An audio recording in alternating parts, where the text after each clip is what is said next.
In an unprecedented move, Scream 2 was released less than a year after its predecessor, releasing only 357 days after the first film. Despite the short turnaround, Scream 2 was not a direct sequel and instead jumped 2 years forward, shifting from a bunch of high schoolers being focused on to a bunch of college students having moved on from their past.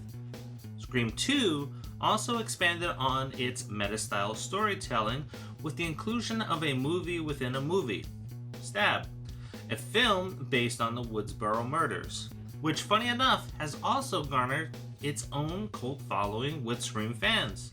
The excitement for the new sequel led to new problems, such as plot leaks, increased studio pressure, and the buzz around the cameo of one of the first killers appearing in the film that is still being debated to this day.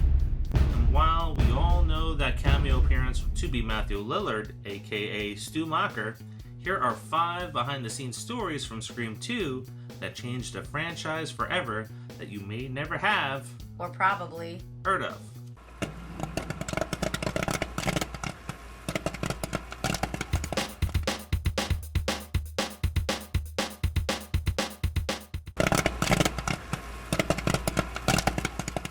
Number 5.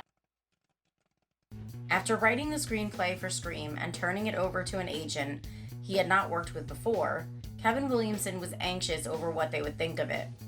To ease his nerves while he waited on feedback, Kevin drafted the opening theater scene for the sequel, which led him to writing a Scream 2 treatment that he sent to the agent. The agent's response, "Oh my god, this is a franchise." And instead of just sharing the screenplay for Scream with studios, he also attached the Scream 2 treatment and advised those interested that they were not bidding on just one film, they were bidding on a franchise. While it may have been his nerves that prompted Kevin to write the opening scene and treatment for Scream 2, he already had a trilogy in mind with an intertwined story arc that would play out over each of the films. Number 4. Conflicting stories exist around the script for Scream 2 being leaked to the internet. The first 40 pages that came in from Kevin, I think the next night they were on the internet. Whoa. We had no idea how they got there, but we suddenly realized, my God, this is a new day. You really have to take extraordinary measures. So thereafter, we all bought shredders and we were printing out on paper that couldn't be Xeroxed and TASSes, and I literally shred every call sheet I have at the end of the day after It resulted in frequent changes to the script prior to and during shooting of the film. Kevin recently revealed that the story surrounding the leaked script was partially true and more of an urban legend. After filming the original Scream, Kevin and Wes Craven knew that the interest level in who the killers would be in the sequel would become a major topic of discussion, so they took precautions. Several scripts were created. The cast only had copies with the first 75 to 80 pages. The completed script was kept under lock and key in their office, with only a select chosen few granted permission to read it. That also came with strict rules. It had to be read in the office only and in front of someone. We didn't get the last scene until the day we were shooting it. So it's very classified, very top secret. It's kind of fun. I feel like James Bond when I get an envelope at home delivered by an armed guard, and you know, I have no idea what it is. I open it up and it's revisions to a scene. I'm like, you guys are gonna be kidding me. I have to sign my name and everything. Kevin also had a member of his staff leak a dummy script to the internet, so by the time that the real script had leaked, no one would believe it. Number 3. The scripts consisted of alternate endings, one which is said to be the original. In the version considered to be the original, there were more than 2 killers. Derek, Sydney's boyfriend, and her roommate Hallie would be taken under the wing of Mrs. Loomis, and in our finale, Cotton Weary would come to the aid of Sydney, helping her kill the 3 of them. But the story does not end there, as Cotton would turn on Sydney and attempt to kill her to make her pay for ruining his life. Quite a predicament you're in, Sid. Also in this version, Gail and Dewey would not survive. Another ending revealed the killer to be Dewey. Sydney would manage to fight him off and shoot him, leaving him for dead. forgetting the most important rule of a horror film, that they always come back. And Dewey does just that, and kills the remaining survivors.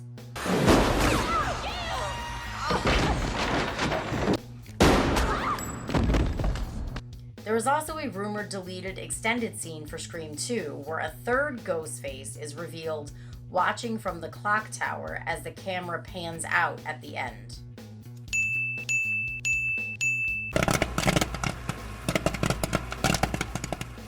Number 2. It's rumored that Wes Craven and Sarah Michelle Gellar did not get along during filming, which has taken on a life of its own in the franchise. Gellar, who at the time was the star of the TV series Buffy the Vampire Slayer, was described as having a diva-like attitude and would overinflate the importance of her role in the sequel. That is so moral majority. You can't blame real-life violence on entertainment. Often providing criticism in how her character would act in certain situations that were scripted for her.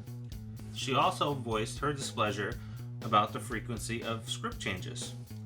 Craven would often address her as Sarah Darling when talking with her about her concerns, a nickname that should sound familiar to Scream fans. Now, in between her takes with Roger Jackson, she would taunt him on the phone. Jackson stated, when Sarah Michelle Gellar was on the other end of the phone between takes, she would go, "So, you're the scary voice man, huh? Why do you do that? Do you like scaring people? You like scaring people. Why? Why? What is it about you that wants to scare other people?" and I go, "I think you better save it, Sarah." Number 1. The original Scream garnered an NC-17 rating, and it took some clever convincing to get the R rating. Having anticipated this a second time around, Wes Craven submitted a more violent cut of Scream 2 with the intention of having the gorier scenes that they didn't want to keep flagged to be removed, so that they could keep the scenes they wanted. Some of the scenes modified were Phil being stabbed in the ear the 3 times, being reduced to once in the opening kill, and excluding Randy's throat being cut on camera. The MPAA, however, granted the more violent cut of the film an R rating because they believed that the underlying message of the film was significant enough to warrant the violence. This meant that Craven and his crew had done extra work for nothing. Despite the rating, he still cut out the scenes that they didn't want. That clock tower scene, that should have made it. That would have been epic. Yeah, I would have really liked to have seen that. I think that that would have been a really good ending scene. Mm-hmm. Also, I knew that like the first Scream was in 96 and the second was in 97, but I never realized that it was under a year. Yeah. 'Cause, I mean, let's face it, with the first one being like, okay, December of 96, I guess I just always assumed it was a year. I never really put much thought into the fact that there really couldn't have been because the first one came out in the end of 96. I said 76. Came out in the end of 96, so obviously there really wasn't a whole lot of time span in there to get even a year in between. One of the big differences, too, with the films that have done that, they usually film them back to back. Yeah. This was not filmed back to back, so they had to rush and get it done. Mm-hmm. And then with the issue with the script being leaked and the dummy script being leaked, then that caused the problem with them going ahead and rewriting the script to make sure that it was different. Yeah. I don't like the whole, like, they were gonna kill Dewey. First of all, they tried that in the first one and decided to make him alive because they knew they needed to bring Dewey back. And I really didn't like the whole concept of him being the killer. I just can't see that. Dewey just isn't that guy. What do you think about the other ending, where Loomis was grooming multiple people to help her kill Sydney? I think she was too stupid. Yeah, she kind of seemed a Yeah, little neurotic. she was just batshit crazy, right? I don't think that she was intelligent, and I don't think that that's what drove her was intelligence. It was literally just revenge and being pissed off. Now, Sarah Michelle Gellar, I remember hearing many times in the 90s that she had that overinflated ego, but she has been around as long as us, since Swan's Crossing, and then All My Children, because when you were homesick, you watched Price is Right, and then you had to watch soap operas, which are mom if she was there, and that's what she did. Now, I knew she was on All My Children, but that wasn't the soap that I watched. I watched Days of Our Lives because that was the soap that my grandmother watched. Honestly, is the only time I ever enjoyed All My Children. It was because she was on it. She was cute back then. She had brownish black hair back then. Her natural hair color. It was darker, yeah. But she's kept it light for many years now. Anyway, her being a young actress, she was just kind of thrown to the sharks. Because on All My Children, she won a Daytime Emmy Award for her performance playing the daughter of Erica Kane, who was Susan Lucci in real life, and she went 20 years without winning an award. Over 20 years. And it became a big joke, and then here you have this young upstart actor come on, and she wins the award, and guess what happens? She got fired. Susan Lucci had her fired. Well, we all see where that got Susan Lucci's career. And then from the recent developments on what we've learned about with Josh Whedon and how he played people against each other on Buffy the Vampire Slayer, no, she's just had like a fend for yourself attitude. So I can see her having that diva-like attitude because people were out to kill her career. They were, and you know, you had to remember that there were certain things with Sarah Michelle Gellar too, like the fact that she wouldn't change the way she looked for roles. They wanted many directors, whatever, wanted her to get a nose job. She refused. She's like, this is my nose. This is the way that I was born, and I'm keeping it.